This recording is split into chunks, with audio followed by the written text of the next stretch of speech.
नमस्कार दोस्तों, study affairs में आपका स्वागत है। आज है 28 सितंबर। इससे रिलेटेड जितने भी करेंट अफेयर्स के महत्वपूर्ण प्रश्न बनेंगे उनको बारे में हम चर्चा करेंगे। तो चलिए वीडियो को शुरू करते हैं।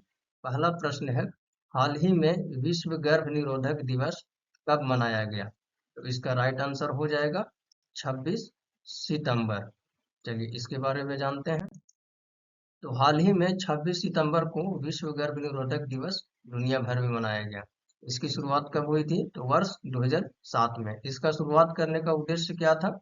तो लोगों में जागरूकता फैलाना, ज्ञान साझा करना और सकारात्मक बदलाव लाने के लिए लोगों को प्रेरित करना है। इससे दुनिया भर में परिवार नियोजन और गर्भ निरोधक के महत्व को बढ़ावा देना है। इसके साथ ही कई अंतर्राष्ट्रीय संगठन जो है जिन्होंने महत्वपूर्ण भूमिका निभाई है, जैसे कि परिवार नियोजन संघ और यूएनएपीएफ जैसे संगठनों ने भूमिका निभाई है। साथ ही साथ इसका उद्देश्य यह है कि सुरक्षित, प्रभावी और उचित गर्भ निरोधक उपायों की जानकारी देना है। इसके साथ ही देख लेते हैं कि 26 सितंबर को ही विश्व पर्यावरण दिवस भी मनाया जाता है। इसकी शुरुआत वर्ष 2011 में किया गया था। इनके द्वारा तो अंतर्राष्ट्रीय पर्यावरण स्वास्थ्य महासंघ के द्वारा शुरू किया गया था। इसका उद्देश्य क्या था? तो पर्यावरण स्वास्थ्य के बारे में जागरूकता बढ़ाना, इसके साथ ही प्राकृतिक संसाधनों के संरक्षण के लिए भी प्रेरित करना है। इस दिवस के माध्यम से पर्यावरण को संतुलित बनाना तथा प्रदूषण से दूर रहने के उपायों के बारे में जागरूकता फैलाना है। अगला प्रश्न है, मध्य प्रदेश उच्च न्यायालय के 28वें मुख्य न्यायाधीश के रूप में किसे नियुक्त किया गया है? तो इसका राइट आंसर हो जाएगा सुरेश कुमार कैत। ये है सुरेश कुमार कैत, आप इनको देख सकते हैं। चलिए इनके बारे में जानते हैं। तो न्यायमूर्ति सुरेश कुमार कैत ने 25 सितंबर 2024 को मध्य प्रदेश उच्च न्यायालय के 28वें मुख्य न्यायाधीश के रूप में शपथ ली। और इनको शपथ कौन दिलाया? तो राष्ट्रपति द्रौपदी मुर्मू द्वारा शपथ दिलाया गया। इससे पहले ये कहाँ के मुख्य न्यायाधीश थे? तो दिल्ली उच्च न्यायालय के ये मुख्य न्यायाधीश थे। इन्होंने किसका स्थान लिया है? तो संजीव सचदेवा का, जो अभी मध्य प्रदेश उच्च न्यायालय के कार्यवाहक मुख्य न्यायाधीश के रूप में कार्य कर रहे हैं। अब मध्य प्रदेश कहाँ है? चलिए मैप के द्वारा समझते हैं। तो मध्य प्रदेश यहाँ हो गया। मध्य प्रदेश की राजधानी कहाँ है? भोपाल। मध्य प्रदेश के मुख्यमंत्री कौन है? डॉक्टर मोहन यादव। मध्य प्रदेश के राज्यपाल कौन है? मंगू भाई पटेल। क्लियर है? अगला प्रश्न की ओर बढ़ते हैं। तो एडीबी ने वर्ष 2024-25 के लिए भारतीय अर्थव्यवस्था में कितना वृद्धि का अनुमान लगाया है? तो इसका राइट आंसर हो जाएगा 7%। अब यहाँ पे एडीबी का मतलब क्या होता है? तो यहाँ पे फुल फॉर्म है एशियाई डेवलपमेंट बैंक। चलिए इसके बारे में जानते हैं। तो एशियाई डेवलपमेंट बैंक यानी कि एशियाई विकास बैंक ने सितंबर 2024 में जारी अपनी नवीनतम रिपोर्ट एशियाई विकास आउटलुक में वर्ष 2024-25 के लिए भारतीय अर्थव्यवस्था के लिए 7% वृद्धि दर का अनुमान लगाया है। जबकि 2025-26 के लिए भारतीय अर्थव्यवस्था में 7.2% का वृद्धि का अनुमान लगाया है। एडीबी के पूर्वानुमान विश्व बैंक और अंतर्राष्ट्रीय मुद्रा कोष के 2024-25 के भारतीय अर्थव्यवस्था के लिए भी 7% वृद्धि के पूर्वानुमान के अनुरूप है।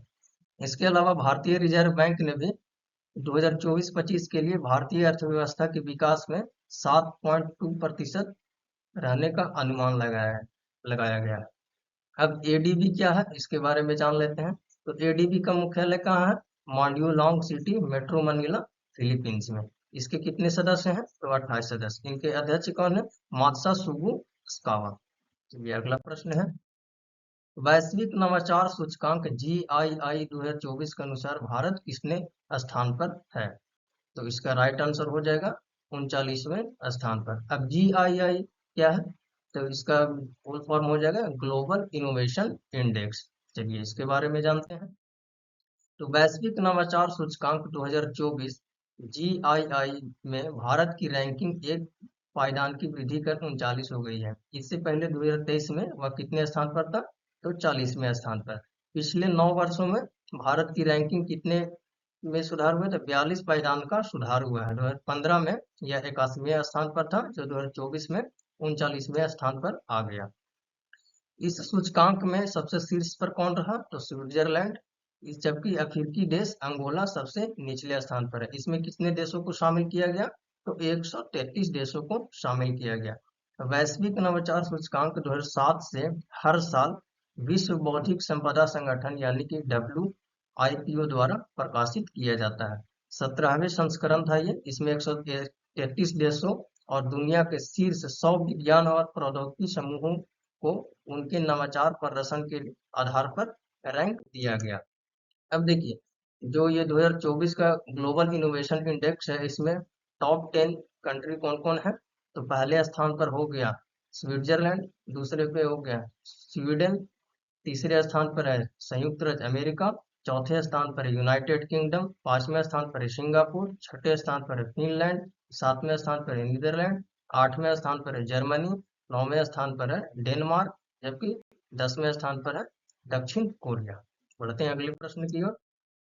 तो किस केंद्रीय मंत्री ने समुद्री जैव विविधता की रक्षा के लिए अंतर्राष्ट्रीय BBN समझौते पर हस्ताक्षर किया है? इसका राइट आंसर हो जाएगा विदेश मंत्री एस जयशंकर ने BBN समझौते पर हस्ताक्षर किया है। चलिए इसके बारे में जानते हैं। तो भारत सरकार की ओर से भारतीय विदेश मंत्री एस जयशंकर ने 25 सितंबर 2024 को संयुक्त राज्य अमेरिका के न्यूयॉर्क शहर में स्थित संयुक्त राष्ट्र महासभा में BBN समझौते पर हस्ताक्षर किए। इसके साथ ही आधिकारिक तौर पर राष्ट्रीय क्षेत्राधिकार से परे अंतर्राष्ट्रीय जैव विविधता यानी कि BBN समझौते में शामिल हो गया। इसका उद्देश्य क्या है? तो खुले समुद्र में समुद्री जैव विविधता की रक्षा करना है। और जो इसको 2 जुलाई 2024 को प्रधानमंत्री नरेंद्र मोदी की अध्यक्षता में केंद्रीय मंत्रिमंडल की एक बैठक में BBN समझौते को मंजूरी प्रदान की गई थी। इस BBN समझौते को लागू कौन करेगा? तो केंद्रीय पृथ्वी विज्ञान मंत्रालय द्वारा लागू किया जाएगा। अब BBN समझौते के बारे में जान लेते हैं। तो BBNJ का मतलब हो गया राष्ट्रीय क्षेत्राधिकार से परे जैव विविधता, जिसे उच्च समुद्र संधि भी कहा जाता है या जाना जाता है। यह संयुक्त राष्ट्र समुद्री कानून सम्मेलन UNCLOS के तहत संयुक्त राष्ट्र द्वारा प्रायोजित एक अंतर्राष्ट्रीय समझौता है। इस अंतर्राष्ट्रीय संधि पर मार्च 2023 को सहमति बनी और सदस्य देशों ने हस्ताक्षर के लिए खोला गया। इस सदस्य देशों के समझौते पर हस्ताक्षर करने के लिए सितंबर 2025 तक का ही समय है और इस समझौते में कम से कम 60 देशों द्वारा पुष्टि होने के बाद लागू किया जाएगा। चलिए अगला प्रश्न है, विश्व पर्यटन दिवस कब मनाया जाता है? तो विश्व पर्यटन दिवस 27 सितंबर को मनाया जाता है। 1980 से हर साल 27 सितंबर को दुनिया भर में विश्व पर्यटन दिवस के रूप में मनाया जाता है। यह दिन देश के आर्थिक विकास में पर्यटन की भूमिका और विभिन्न सांस्कृतिक लोगों के बीच संपर्क बढ़ावा देने की इसकी भूमिका को रेखांकित करता है। केंद्रीय पर्यटन मंत्रालय ने 27 सितंबर 2024 को नई दिल्ली में 2024 विश्व पर्यटन दिवस के अवसर पर आयोजित किया था, जिसके मुख्य अतिथि कौन थे? तो उपराष्ट्रपति जगदीप धनखड़। अब इसका जो विश्व पर्यटन दिवस 2024 है, इसका विषय क्या है 2024 में? तो पर्यटन और शांति। ये जो लागू किया जाता है संयुक्त राष्ट्र पर्यटन द्वारा किया जाता है। इसका मुख्यालय कहाँ है? तो मैड्रिड स्पेन में। ये इसमें सदस्य कितने हैं? तो 160 देश हैं। अगला प्रश्न है, किस केंद्रीय मंत्री ने समरकंद में AIIB बोर्ड ऑफ गवर्नेंस की 9वीं बैठक में भाग लिया? तो इसका राइट आंसर हो जाएगा वित्त मंत्री निर्मला सीतारमन ने। केंद्रीय वित्त और कॉर्पोरेट मामलों की मंत्री निर्मला सीतारमन ने 25 से 26 सितंबर 2024 को उज्बेकिस्तान के समरकंद में आयोजित 9वीं एशियाई बुनियादी ढांचा निवेश bank AIIB board of governance की बैठक में भारत का प्रतिनिधित्व किया। इसका विषय क्या था? तो सभी के लिए लचीले बुनियादी ढांचे का निर्माण था। यह बैंक के वित्तीय उपकरणों को विकसित करने पर ध्यान केंद्रित करता है तथा सदस्य देशों को जलवायु प्रेरित झटकों का सामना करने में सक्षम बनाता है। AIIB बोर्ड ऑफ गवर्नेंस क्या है, इसके बारे में जान लेते हैं। तो बोर्ड ऑफ गवर्नेंस AIIB का सर्वोच्च निर्णय लेने वाला निकाय है, जिसमें प्रत्येक सदस्य एक गवर्नर, एक वैकल्पिक गवर्नर, आमतौर पर वित्त मंत्री की नियुक्ति करता है। अगला प्रश्न है, अंतर्राष्ट्रीय क्रिकेट में 500 T20 मैच खेलने वाले छठे खिलाड़ी कौन बने हैं? इससे पहले 5 खिलाड़ी जो 500 T20 मैच खेल चुके हैं और छठे खिलाड़ी कौन बने हैं। तो इसका राइट आंसर हो जाएगा डेविड मिलर। यह है डेविड मिलर, जिन्होंने 500 T20 मैच खेलकर इतिहास रच दिया है। चलिए इनके बारे में जानते हैं। तो दक्षिण अफ्रीकी बल्लेबाज डेविड मिलर ने 500वां T20 मैच खेलकर इतिहास रच दिया। ऐसा करने वाले वे विश्व के छठे खिलाड़ी बन गए हैं। अब डेविड मिलर के T20 करियर के बारे में जानते हैं। इन्होंने कुल T20 मैच खेला है 500, रन बनाए हैं 10,678, औसत 34.89 से रन बनाए हैं। इनका स्ट्राइक रेट 137 से ज्यादा है। अन्य खिलाड़ी जो 500 T20 मैच खेल चुके हैं वो कौन कौन है।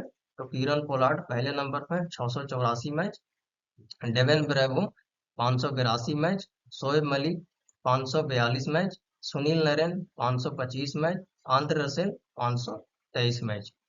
चलिए अगले प्रश्न की ओर बढ़ते हैं। हाल ही में किनके द्वारा परम रुद्र सुपर कंप्यूटिंग सिस्टम का शुभारंभ किया गया। तो ये है प्रधानमंत्री नरेंद्र मोदी के द्वारा परम रुद्र सुपर कंप्यूटिंग सिस्टम का शुभारंभ किया गया।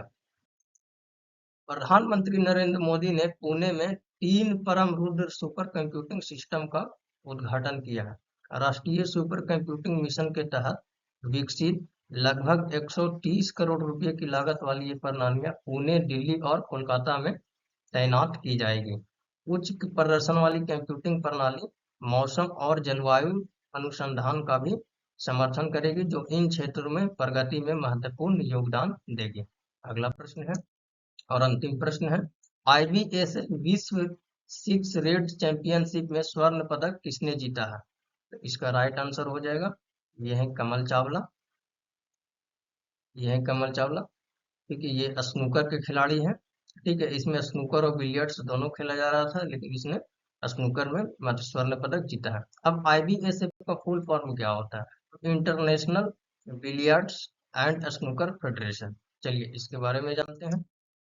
तो भारतीय अनुभवी कमल चावला ने मंगोलिया के उलान बटोर में आयोजित फाइनल में पाकिस्तान के असजाद इकबाल को 6-2 से हराकर अपना IBSF विश्व रेड खिताब जीता है।